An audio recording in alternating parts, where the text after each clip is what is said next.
अस्सलाम वालेकुम। आज का हमारा टॉपिक है एसी जनरेटर। तो आज हम पढ़ेंगे कि जो इलेक्ट्रिसिटी है इसको प्रोड्यूस कैसे किया जाता है। हमारे घरों में जो इलेक्ट्रिसिटी आ रही है जिससे बहुत सी चीज़ें चलती हैं, हमारी डेली वर्क हो रही है। एक्चुअली में ये जो इलेक्ट्रिसिटी है ये प्रोड्यूस ही कैसे की जाती है, इसके पीछे का सारा मैकेनिज्म इंशाल्लाह समझेंगे। इससे पहले भी हम बहुत इंपॉर्टेंट टॉपिक कवर कर चुके हैं जिसमें इंडक्शन आ जाता है, डीसी मोटर आ जाता है, वो भी आपको पता होने चाहिए ताकि आपको ये टॉपिक अच्छे से आ जाए। अगर आप उन टॉपिक को भी लेना चाह रहे हैं तो यूट्यूब के सर्च बार पर अपने टॉपिक का नाम और चैनल का नाम लिख के सर्च करें तो इंशाल्लाह आपको हमारी वो वीडियो भी मिल जाएगी। तो अब स्टार्ट करते हैं अपने लेक्चर को। एसी जनरेटर, ये आपके सामने उसका स्ट्रक्चर है। ये बिल्कुल वैसा ही है तकरीबन जैसा कि डीसी मोटर के अंदर हमने पढ़ा था। साइडों पे मैग्नेट है, दरमियान में एक रेक्टेंगुलर कॉइल है। हाँ, एक चीज़ का फ़र्क है कि डीसी मोटर के अंदर जो आगे रिंग लगे होते थे वो लगे होते थे स्प्लिट रिंग, कुछ इस तरीके के। लेकिन यहाँ पर स्प्लिट रिंग नहीं है बल्कि एक कंप्लीट रिंग है। और हर एक, जैसे कि ये एक टर्मिनल है और ये एक टर्मिनल है इस रेक्टेंगुलर कॉइल का, तो हर एक टर्मिनल के साथ एक अलग रिंग हमने अटैच किया हुआ है। तो जो ये वाला टर्मिनल है इसके साथ हमने इस रिंग को अटैच कर दिया और जो दूसरे वाला टर्मिनल है ये, इसके साथ हमने ये दूसरा रिंग अटैच कर दिया। अब ये किस तरीके से अटैच है इसको ज़रा समझने की कोशिश कीजिएगा। कोई भी रिंग, जैसे कि ये वाला रिंग है, ये इसके साथ टच नहीं हो रहा होगा। तो ये हमारे पास हमारी कॉइल है। तो एक जो रिंग होगा वो कुछ इस तरीके से हमारे एक टर्मिनल के साथ अटैच होगा। आप देख सकते हैं दूसरा टर्मिनल इस कॉइल के अंदर से गुजर रहा है, टच नहीं हो रहा इसके साथ। और दूसरा जो रिंग होगा वो इस टर्मिनल के साथ कुछ इस तरीके से अटैच होगा। आपने एक चीज़ पे गौर करना है कि मेरा जो ये टर्मिनल है वो यहाँ से इस रिंग के साथ अटैच है और दूसरा जो टर्मिनल है वो पहले रिंग के अंदर से गुजर के नीचे वाले रिंग के साथ अटैच है। क्लियर? ये उसके साथ टच नहीं हो रहा।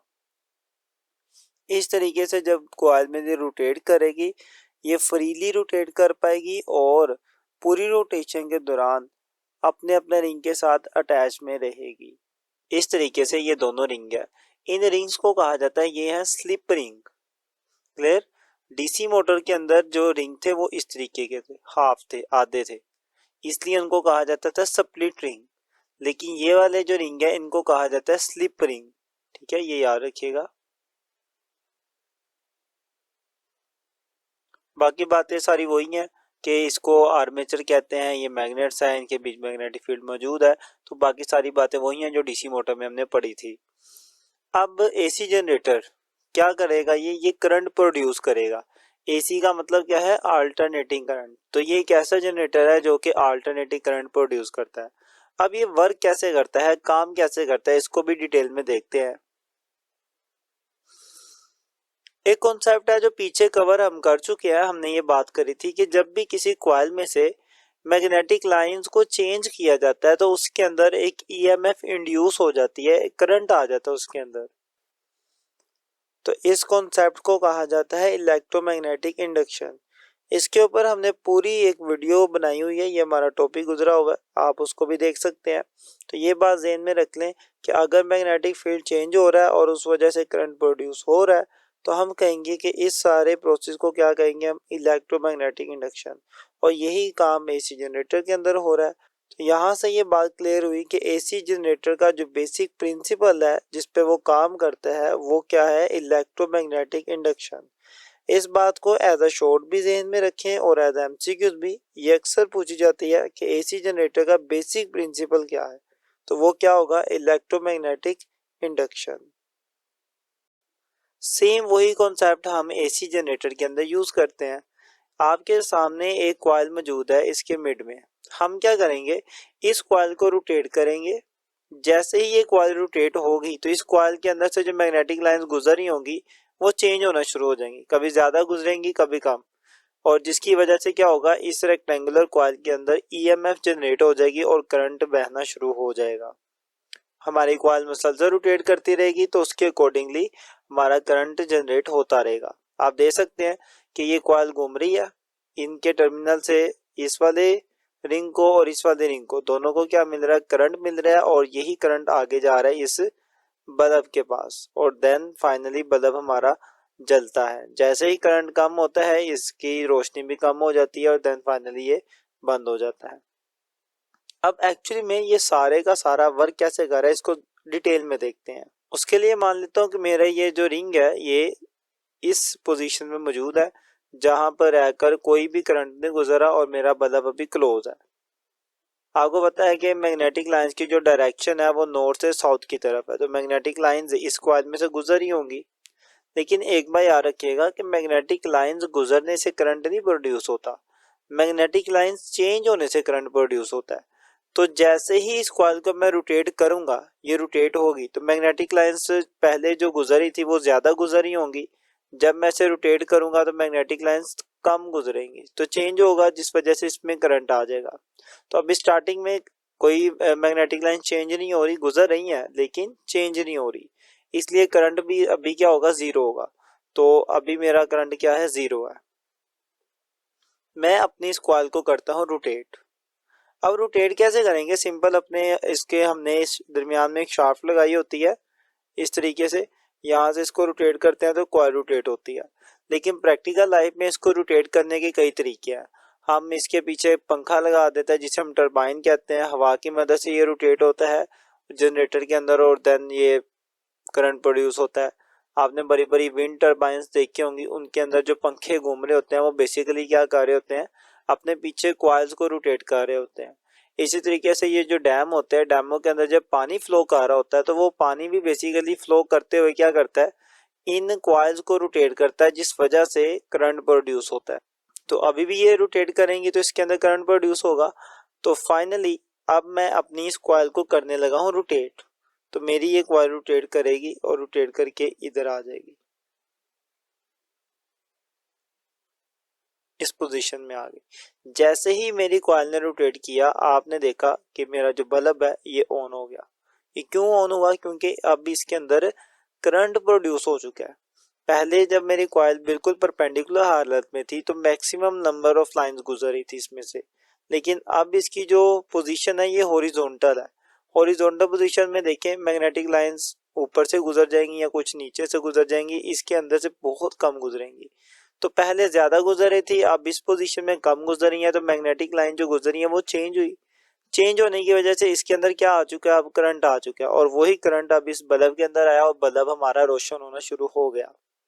अब जब मेरी कॉइल वर्टिकल पोजीशन से हॉरिजॉन्टल पोजीशन की तरफ गई है तो करंट आया, तो मैं इस ग्राफ के ऊपर उस करंट को इस तरीके से बनाऊंगा कि पहले करंट नहीं था, अब जैसे उसने पोजीशन चेंज की तो करंट ज्यादा हो गया, करंट ज्यादा हो गया, मैंने यहाँ पे करंट को हाई कर दिया। अब इसके बाद क्या होगा कि मेरी कॉइल यहाँ पे तो नहीं रुकेगी, मैं इसको रोटेट करता जा रहा हूँ, ये मजीद टर्न होगी। अब की बार जो टर्न होगी आपने एक बात का बहुत अच्छे से ध्यान रखना है, उसको याद रखना है कि ये जो साइड है ना, इस साइड को जरा जहन में रखे।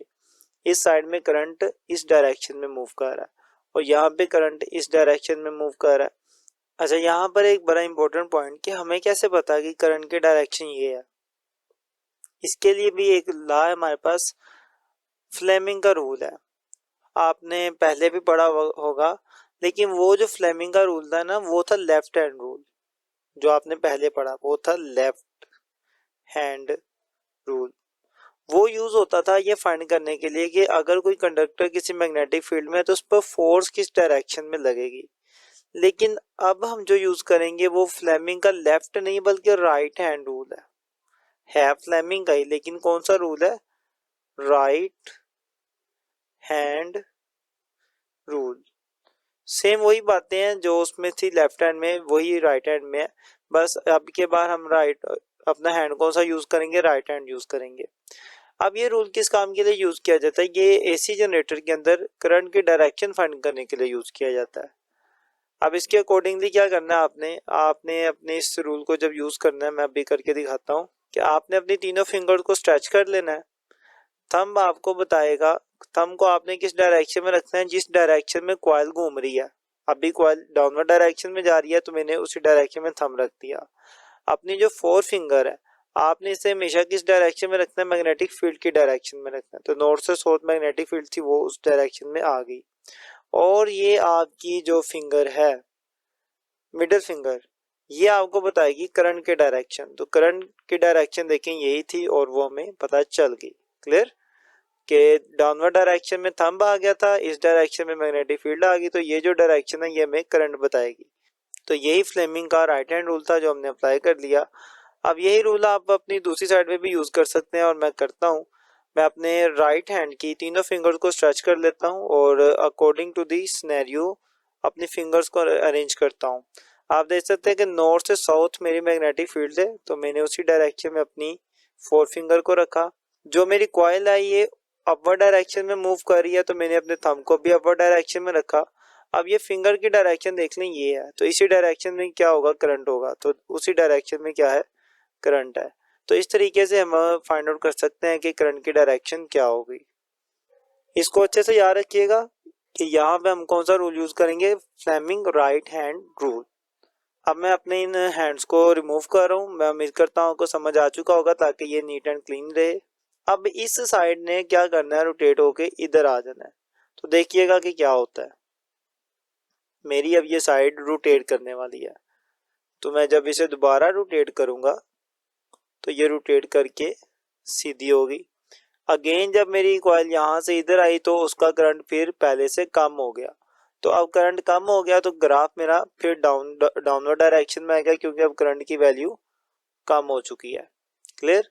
तो एक बात आपको मैंने पहले कही थी, आपने याद रखनी है कि ये जो रोड है ये पहले कहाँ थी, पहले ये इधर थी, अब ये ऊपर आ गई है। अब मैं क्या करने जा रहा हूँ कि इसको मजीद रोटेट करूंगा। अब सारा मैजिक यहाँ पे होगा। जब मैं इसको मजीद रोटेट करूंगा तो फिर क्या होगा, अभी के लिए ये भी सुन लें कि अभी अगेन क्या है, ये इस पोजीशन में इसमें मैक्सिमम नंबर ऑफ लाइंस तो गुजर रही हैं, लेकिन करंट प्रोड्यूस नहीं होगा क्योंकि अब चेंज नहीं ना हो रही, मैग्नेटिक लाइन चेंज होना जरूरी है। लेकिन जब मैं इसको दोबारा रोटेट करूंगा, ये पहले इस वर्टिकल पोजीशन से हॉरिजॉन्टल पोजीशन में आएगी तो मैग्नेटिक लाइन चेंज होगी, तो फिर करंट प्रोड्यूस होगा। तो अगेन जब इसको मैं दोबारा रोटेट करूंगा तो करंट प्रोड्यूस होगा और प्रोड्यूस होने से मेरा बल्ब भी रोशन हो गया। आप देख सकते हैं कि ये बल्ब भी रोशन हुआ। लेकिन लेकिन लेकिन जो इम्पोर्टेंट बात मैं आपको बताना चाहता था वो ये है कि देखिए ये जो कॉइल इस साइड पे आई हुई है ना, ये पहले थी उस साइड पे, हमने रोटेट किया जिस वजह से ये इधर आ गई। तो आप एक चीज पे गौर करें कि जब ये कॉइल इस साइड पर थी, इस साइड पर थी, तो तब इस कॉइल में से करंट किस डायरेक्शन में था, इस डायरेक्शन में था। लेकिन अब ये कॉइल चूंकि इस साइड पे आ चुकी है, अब इसमें करंट की डायरेक्शन क्या है, ये बाहर की तरफ है। तो इसका मतलब क्या हुआ कि जिस टर्मिनल के अंदर, यहाँ पर जिस टर्मिनल से पहले करंट जा रहा था, अब उस टर्मिनल से करंट क्या होगा, वापिस आना शुरू हो जाएगा। डायरेक्शन चेंज होगी ना करंट की, क्योंकि पीछे से कॉइल चेंज हो गई, कॉइल की डायरेक्शन चेंज हुई तो करंट की डायरेक्शन भी चेंज हो गई इस कॉइल में। फिर से ये बात सुन लें, फिर से इस बात को जरा गौर से समझे कि ये जो कॉइल है ये पहले थी इधर, यहाँ थी, तो करंट की डायरेक्शन भी इसमें इस तरफ थी। लेकिन अब कॉइल रोटेट करके यहाँ पे आ चुकी है, तो अब देखिए करंट की डायरेक्शन क्या है, बाहर की तरफ है। तो मतलब क्या हुआ कि इस कॉइल के साथ जो टर्मिनल अटैच था पहले, ये वाला, इसमें पहले करंट की डायरेक्शन क्या थी, अंदर की तरफ थी, क्योंकि वो उस तरफ था करंट। अब ये कॉइल रोटेट करके इधर आ चुकी है, तो करंट की डायरेक्शन अब क्या हो गई है, चेंज हो गई है, बाहर की तरफ आना शुरू हो गया करंट। क्लियर। यही बात आपको बताना थी कि जैसे ही कॉइल एक टर्न लेती है तो करंट की डायरेक्शन क्या हो जाती है, चेंज हो जाती है। तो अब करंट की डायरेक्शन चेंज हो चुकी है, तो अब करंट प्रोड्यूस भी हुआ है। आपने देखा बल्ब भी तो ऑन हुआ है ना, लेकिन सिर्फ क्या हुआ है, डायरेक्शन चेंज हुई है। करंट तो प्रोड्यूस हुआ है लेकिन डायरेक्शन चेंज हो चुकी है करंट की। तो अब मैं करंट जो बनाऊंगा ग्राफ के अंदर डाउनवर्ड डायरेक्शन में बनाऊंगा इस तरीके से। क्लियर। करंट मेरा डाउनवर्ड डायरेक्शन में आएगा इस तरीके से, करंट की जो वैल्यू है वो मैक्सिमम होगी। लेकिन अगेन मैं अपनी कॉइल को फिर से रोटेट करूंगा तो ये रोटेट होके दोबारा से अपनी पहले वाली पोजीशन पर आएगी, जिसकी वजह से फिर से मेरा करंट क्या हो जाएगा, खत्म हो जाएगा। तो जो करंट ज्यादा हुआ था वो फिर से क्या हो जाएगा, कम हो जाएगा। क्लियर। इस तरीके से हमारी जो कॉइल है वो एक कंप्लीट चक्कर लगाती है, कंप्लीट राउंड लेती है। जहां से शुरू किया था दोबारा से घूमकर वहीं पर ही आ गई, और इस पूरे सर्कल के अंदर जो करंट है वो अपनी डायरेक्शन चेंज कर लेता है। पहले करंट की डायरेक्शन कुछ और होती है, देन अगेन करंट की डायरेक्शन बदल जाती है। अब इसको इस एनिमेशन में देखिएगा गौर से कि पहले करंट, यहाँ इस वाले को जरा ध्यान रख लें या इस वाले पे ध्यान रख लें, दोनों पे रखिएगा कि पहले करंट जा रहा था, देन करंट वापस आना शुरू हो जाएगा, तो करंट की डायरेक्शन चेंज हो जाएगी। ये देखिए पहले जा रहा है करंट, अब वापस आ रहा है, फिर जा रहा है और फिर वापस आ रहा है। कॉइल्स में भी ऑटोमेटिकली करंट चेंज हो रहा था। देखें बल्ब चलेगा बंद होगा, चलेगा बंद होगा, करंट कभी जाएगा और कभी वापस आएगा। हमारे घरों में भी जो एसी करंट है ना वो इसी तरीके से है, कभी उसकी वैल्यू ज्यादा होती है कभी कम होती है, लेकिन सोचने वाली बात यह है कि हमारे जो बल्ब है वो इस तरीके से कभी बंद ऑन होते हमें नजर नहीं आते। उसकी रीजन ये है कि हमारे घरों में जो करंट यूज हो रहा है ना उसकी फ्रीक्वेंसी है 50 हर्ट्ज। 50 हर्ट्ज का मतलब है कि हमारा करंट 50 दफा एक सेकंड में मैक्सिमम वैल्यू और मिनिमम वैल्यू को रीच करता है। तो इतनी ज्यादा तेजी के साथ वैल्यू चेंज होती है कि हम उसको ऑब्जर्व ही नहीं कर पाते अपनी आम आंख से। और एक और बात यहाँ से पता चली कि ये जो एसी करंट होता है जिसे हम कहते हैं alternating current, basically alternating current में इलेक्ट्रॉन जो होते हैं पहले मूव करेंगे आगे, देन वापस आ जाएंगे, फिर मूव करेंगे, फिर वापस आ जाएंगे, मतलब वो आगे और पीछे मूव करते रहेंगे, जिसको हम कहते हैं ओसिलेशन करते रहेंगे। क्लियर? इसलिए हम कहते हैं कि एसी करंट जो है वो फ्लो नहीं करता, एक पॉइंट से दूसरे पॉइंट की तरफ नहीं जाता। जैसे डीसी करंट होता है ना, वो पॉजिटिव टर्मिनल से नेगेटिव की तरफ होता हुआ चला जाता है, वो फ्लो करता है। लेकिन जो एसी करंट है ये फ्लो नहीं करता, ये सिर्फ क्या करता है, ये इलेक्ट्रॉन्स की मदद से वाइब्रेट कर रहा होता है। इलेक्ट्रॉन्स आते हैं जाते हैं आते हैं जाते हैं, वो जो थोड़ी थोड़ी वाइब्रेशन है ना इलेक्ट्रॉन्स की, उन्हीं वाइब्रेशन की वजह से हमारी चीजें चल रही होती हैं। इसलिए हम इस करंट को ऑसिलेटरी करंट भी कह सकते हैं या वाइब्रेटिंग करंट भी कह सकते हैं। क्लियर? और यही एक रीजन है कि इसके अंदर पॉजिटिव और नेगेटिव टर्मिनल का कोई कॉन्सेप्ट नहीं है एसी करंट के अंदर। ठीक है, यहाँ तक हमने बात कर ली एसी जनरेटर के काम करने की। अब ये जो ग्राफ है ये काफी इंपॉर्टेंट है, इसमें और भी कुछ बातें आपको बतानी है। उसके लिए मैंने इसी ग्राफ को थोड़ा बड़ा करके बनाया हुआ है यहाँ पर इस तरीके से, और साथ ही साथ मैंने कॉइल्स के डायरेक्शंस को भी बना दिया ताकि समझना आसान रहे कि ये ग्राफ कैसे बना।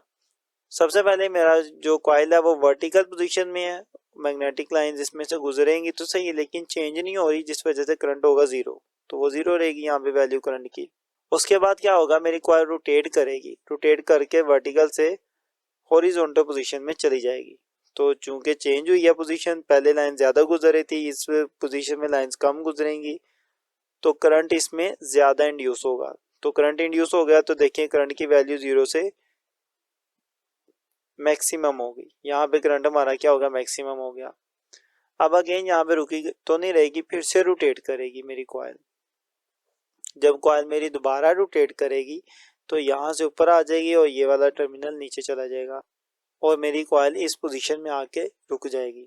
जिसका क्या मतलब हुआ कि अगेन इस पोजीशन में आगे लाइंस तो गुजर रही हैं लेकिन चेंज नहीं हो रही, जिस वजह से करंट की वैल्यू मैक्सिमम से मिनिमम हो जाएगी, कम हो जाएगा करंट। लेकिन हम यहाँ पर रोक ही नहीं रखेंगे, हम अपनी कॉइल को मजीद रोटेट करेंगे। तो कॉइल जब मेरी मजीद यहाँ से आगे की तरफ रोटेट होगी, अब यहाँ पर ये टर्निंग पॉइंट है मेन चीज जो मैं आपको बताना चाहता हूँ। देखिए पोजीशन देखिए कॉइल की शुरू में और एक दफा घूमने के बाद क्या हो चुकी है, यहाँ पे ये जो पर्पल कलर की कॉइल है ये नीचे थी, अब पर्पल कलर की कॉइल क्या आ गई है, ऊपर आ गई है। तो कॉइल की डायरेक्शन चेंज हो चुकी है, जिसका मतलब कि पहले अगर इस कॉइल में से करंट इस डायरेक्शन में जा रहा था तो अब इस कॉइल में करंट उस डायरेक्शन में जा रहा होगा। तो कॉइल के डायरेक्शन चेंज होने की वजह से करंट की डायरेक्शन भी क्या हो चुकी है, चेंज हो चुकी है, जिस वजह से अब करंट को मैं डाउनवर्ड डायरेक्शन में बनाऊंगा। क्लियर?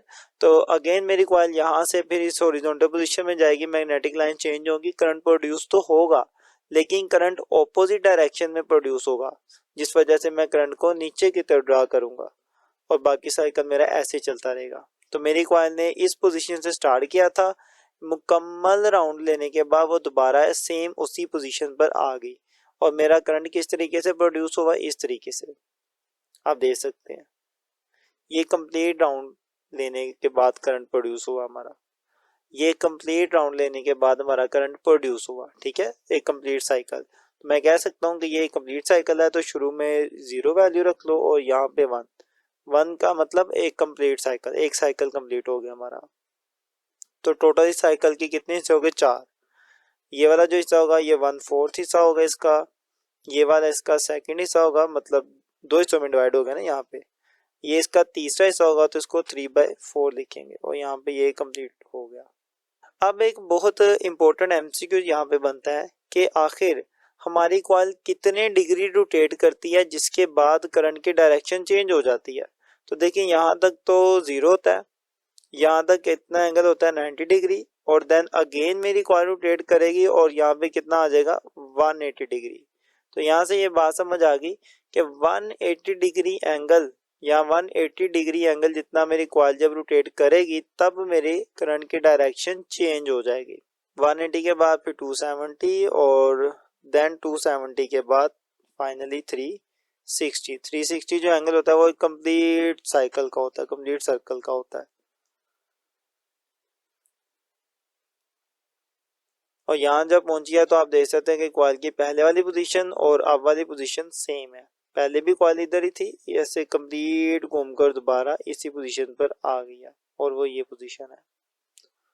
मैं उम्मीद करता हूँ कि आपको इसके ग्राफ की भी समझ आई होगी और ये याद रखिएगा कि आखिर किस एंगल पर, कितने एंगल पर जो करंट है वो अपनी डायरेक्शन चेंज कर लेता है। 180 डिग्री एंगल के बाद करंट अपनी डायरेक्शन चेंज कर लेता है। इसी बात को हमने लिख भी दिया कि this change in direction takes place each time the loop turn through 180 degree, कि ये जो करंट की डायरेक्शन है ये बार बार चेंज होती है जितनी बार भी हमारी कॉइल 180 डिग्री रोटेट करती है। क्लियर। आखिर में एक और शॉट आता है पेपर में कि हम अपने ये जो करंट है इसको इंक्रीज कैसे कर सकते हैं, जो ईएमएफ प्रोड्यूस हो रही है उसको कैसे इंक्रीज किया जा सकता है जनरेटर के अंदर। तो बड़ी आसान सी बात है कि आप अपने इस जनरेटर के अंदर जो कॉइल आपने रखी हुई है, आप इस कॉइल की स्पीड ज्यादा कर दें तब भी करंट ज्यादा हो जाएगा, साइडों पे जो मैग्नेट रखे हैं वो स्ट्रॉन्ग रख दें तब भी करंट ज्यादा हो जाएगा। और ये जो एक ही कॉइल है आप एक की बजाय ज्यादा कॉइल्स रख दें, नंबर ऑफ कॉइल्स को ज्यादा कर दें तब भी करंट क्या हो जाएगा, ज्यादा हो जाएगा। कि जो करंट एक कॉइल में प्रोड्यूस होना है, ज्यादा कॉइल्स होंगी तो हर एक में अलग अलग करंट प्रोड्यूस होगा तो ओवरऑल करंट क्या हो जाएगा, ज्यादा हो जाएगा। यही बातें हमने लिखी हुई हैं कि जो एसी करंट है या फिर जो एसी जनरेटर है उसकी ईएमएफ किन फैक्टर्स पर डिपेंड करती है। Number 1, length of the wire rotating in the field, कि वायर की लेंथ पे डिपेंड करता है। आप ज़्यादा एरिया वाली, ज़्यादा बड़ी लेंथ वाली वायर यूज़ करेंगे तो ज़्यादा ईएमएफ जनरेट होगी। देन आता है increasing the number of the loop in the armature, कि जो नंबर ऑफ लूप्स हैं आप उनको इंक्रीज कर लें, बजाय इसके कि आप एक कॉइल यूज़ करें, आप बहुत ज़्यादा कॉइल यूज़ करें। Then increase the wire length, आप वायर की लेंथ को भी इंक्रीज कर सकते हैं। ये बात हमने पहले भी किया लेंथ वाली, लेकिन यहाँ पर आप एक थर्ड पॉइंट यूं भी बना सकते हैं by increasing the strength of magnetic field, क्या मैग्नेटिक फील्ड की स्ट्रेंथ को भी इंक्रीज करके अपनी ईएमएफ ज्यादा कर सकते हैं। मैं उम्मीद करता हूँ कि आपको ये एसी जनरेटर जो है ये सारा समझ आया होगा। कहीं पे इशू हो, कुछ पूछना हो तो आप ज़रूर कमेंट करें। मिलते हैं इंशाल्लाह नेक्स्ट वीडियो में, तब तक के लिए अल्लाह हाफिज़।